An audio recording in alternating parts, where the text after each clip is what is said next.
Meitenes, man ir ļoti priecīgas ziņas jums. Es šorīt runāju ar Džonsonu ģimeni. Viņi mūs adoptēs. Skatās, ka viņi to ļoti gribētu, jā. Kas ir mamma? Viņa zina?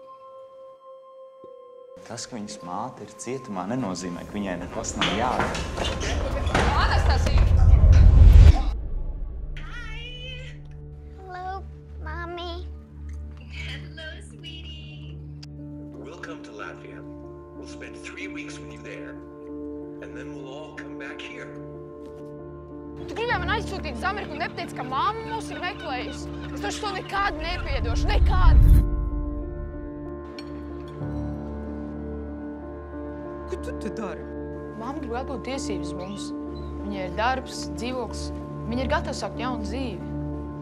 Kroči, ja tu kāds nāk, ja? Tad tev jāpazūd pa logu. Saprat? Tur bija mamma un kaut kādi cilvēki. Viens onkulis man dedzināja kāju. Es tikai atceros, ka es kliedzu. Tas nebija nekāds onkulis, tas bija tavs tēvs.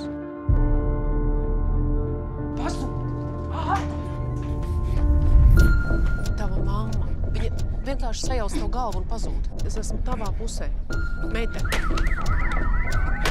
Tu zini, ka taisies nebraukt uz Ameriku? Mēs mammai nekad neesam interesējušas. Amerikāņi tu pagāti. Tu viņas noslēdz galvenais, jā? Tā pēc pilnas programmas. Vau, Reikti nopelnīt. Kas jādara? Honest, no kurienes tu šito izrunā? Ejam svinēt! No. You know what? Okay, honey, we don't do that here, okay? Man ir 13 gadi, tie menti neko nevar izdarīt. Hello, take me to America!